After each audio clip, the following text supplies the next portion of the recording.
Happy Independence Day, America. Happy 4th of July. Today, we're going to be talking about the Bill of Rights. Everyone talks about their rights. Everything's about their rights. But do you even know your rights? Do you really know them? I mean, we got freedom of speech, freedom to bear arms, free the nipple.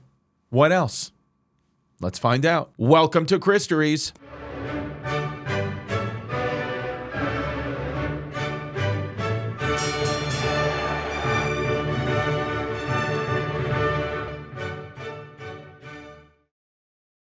Bill of Rights, what is it? Well, it was written in 1791. 1791, that's when the Bill of Rights was written. Quick history lesson. British settlers came to the New World, religious freedom, the Pilgrims, blah, blah, blah. They came to set up trade with their home country, make some shmoney. But in the early 1600s, King James I of England started making colonies in America, the original 13. By the 1700s, the settlements had formed into the original 13 British colonies. Now, there's beef, of course. This is what leads to the Revolutionary War. Britain started to tax the 13 colonies. There were no colonists at all in the British Parliament, which led for them to boycott. Remember the famous phrase, no taxation without representation. This is where it comes from. All the people wanted here was to be, they wanted, if you're going to tax us, let us at least have our say in Parliament. And British was like, no, thank you. Toodles. So what did this lead to? This led to the 13 colonies forming their own mini government called the First Continental Congress, which represented all of the 13 colonies. So they were like, if you're not going to do it, then we're going to do it. It's planting those seeds of revolution. So the year 1776, Congress is going to come together in Philadelphia and have some cream cheese. They had just had a couple of hoogies on a Tuesday, and they talked about their rights. The people in Philadelphia, the Congress was talking about their rights. Now, it was clear that the people wanted independence from Britain, so we're going to go to war. That was called the Revolutionary War. And the as the American-British colonists fought, the government continued to find ways to beat the British, okay?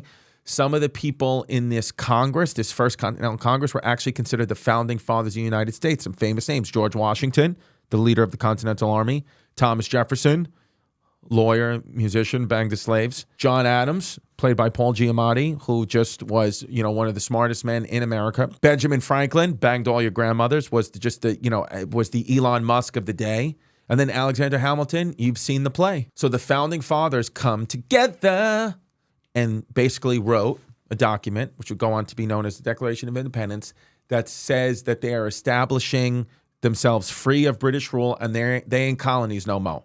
On July 4th, 1776, the Declaration of Independence was the first formal statement by a nation's people asserting their right to choose their own government. That's what's important about the Declaration of Independence. This was the first one. Nobody had done this before. People have done it many times since, but this was number one. So happy birthday, America, July 4th. It was actually fully signed August 2nd, 1776, one day after my dad's birthday.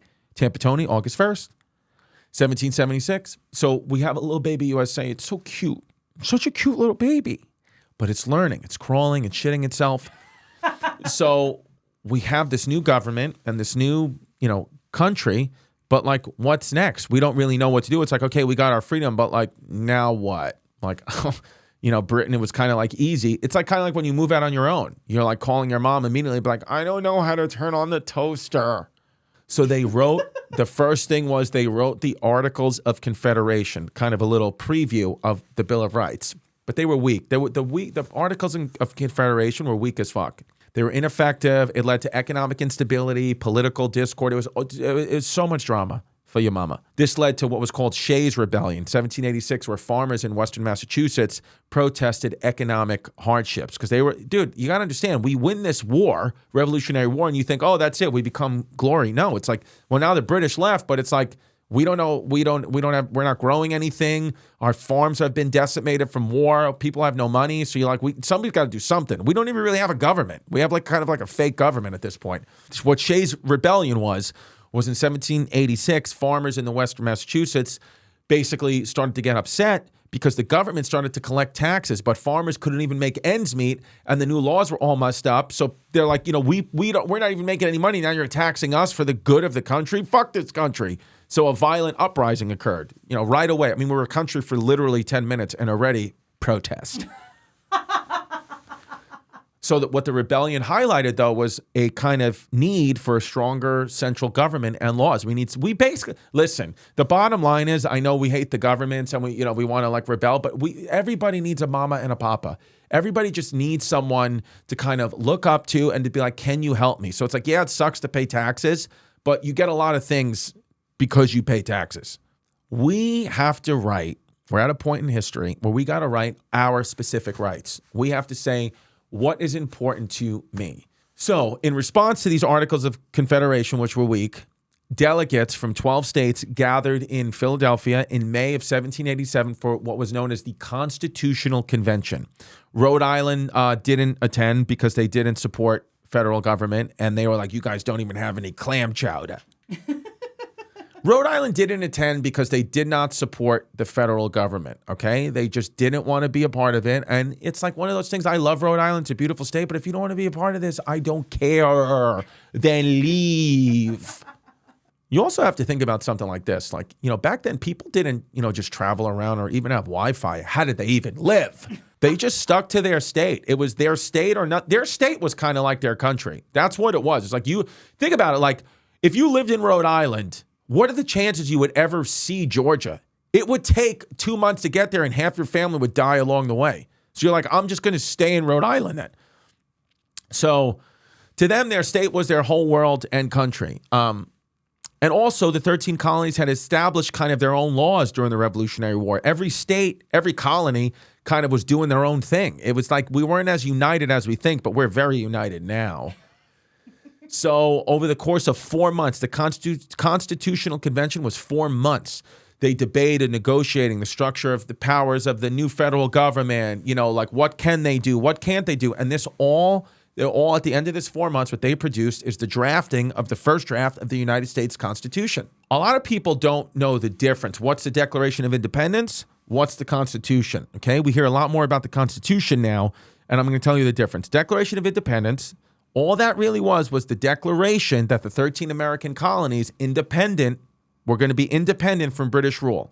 It outlined the reasons why we wanted to be independent, said that we have natural rights as individuals, life, liberty, and the pursuit of happiness. The Constitution established the framework of the already free government of this newly independent United States. Okay, so the Constitution comes next. We have to declare our freedom, win our freedom, and then once we're free, we make this new document called the Constitution, which defines the structure of our federal government, kind of gives the powers, delineates the powers of each branch of the government, and outlines the rights and responsibilities of the governments and its citizens. Okay, so that's the difference. So don't confuse the two. The Declaration of Independence versus the Constitution.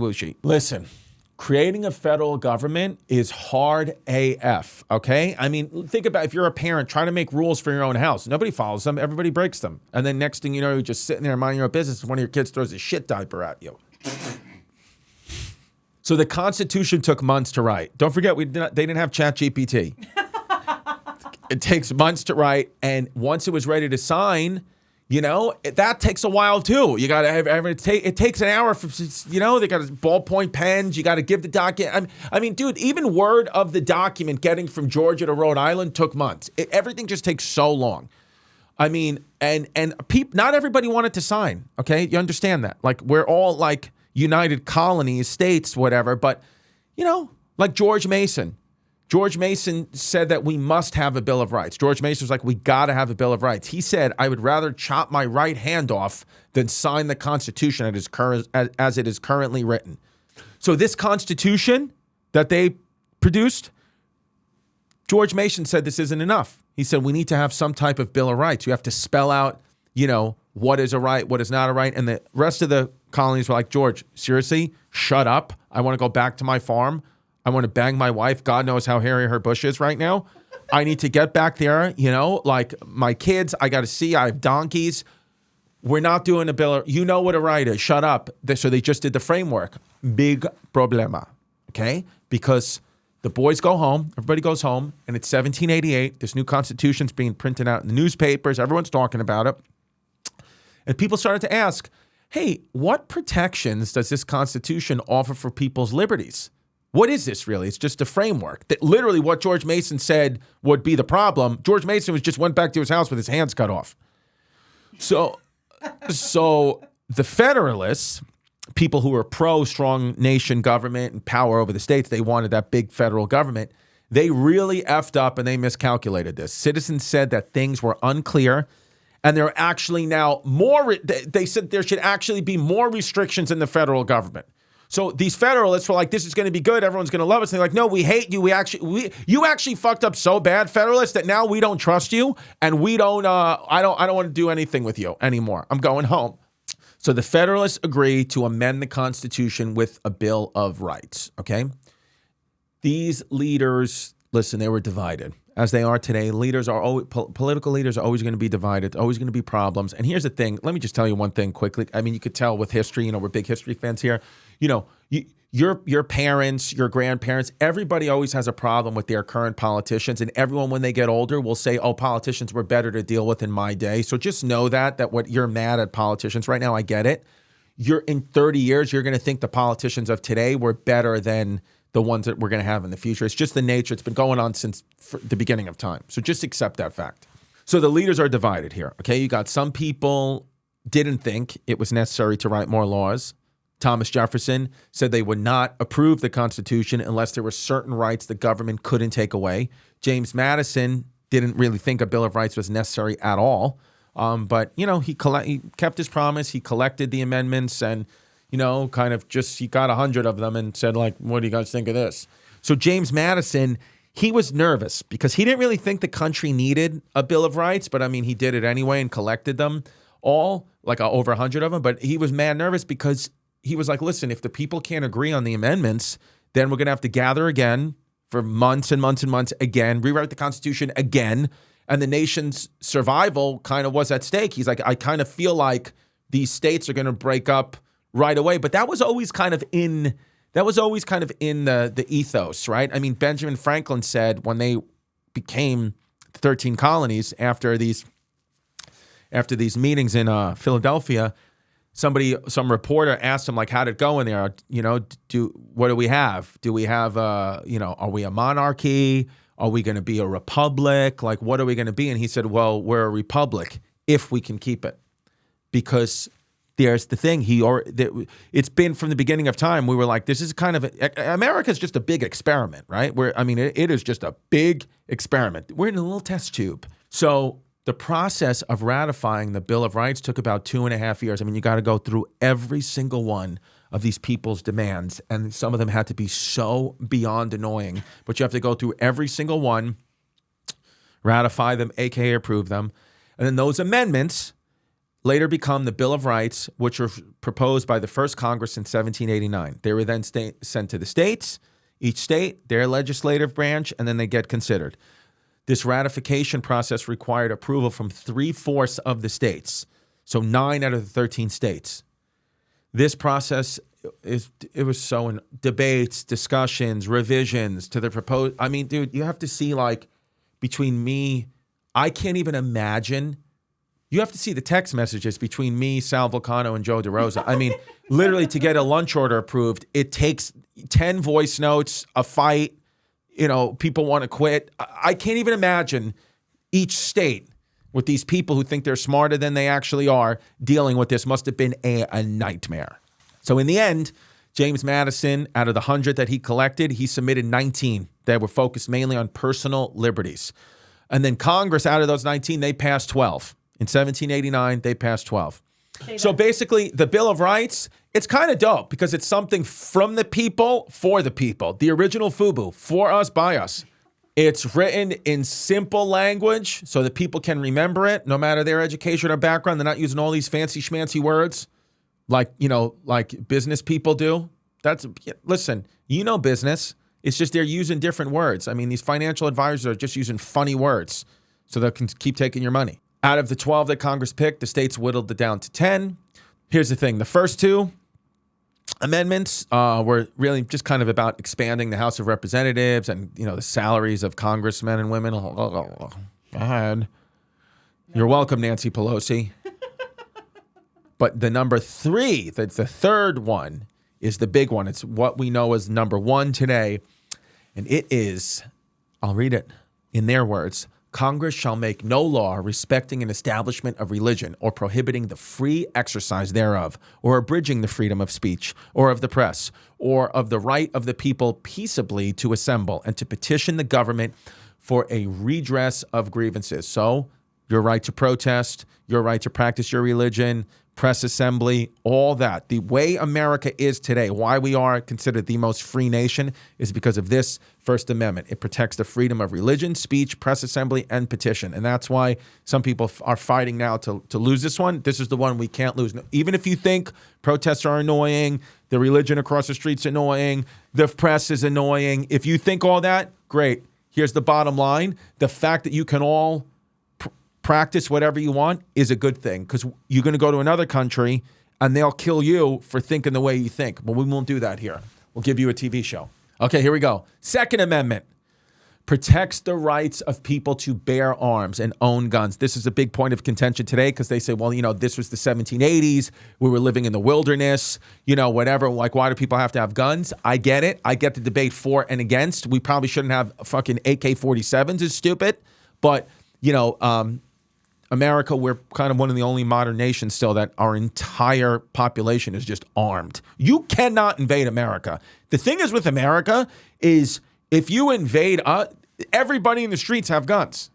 We all got gats. The Third Amendment, this is kind of like one that's funny.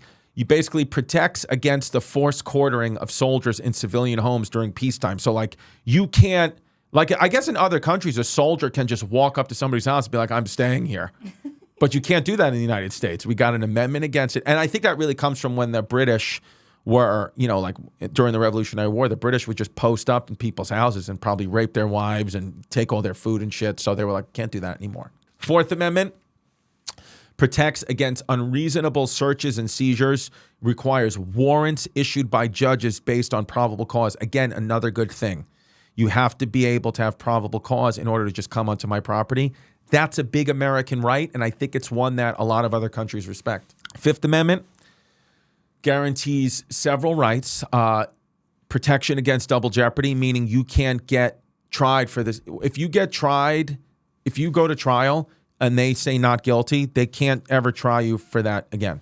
Guilty or not, you can't, that's it. Done.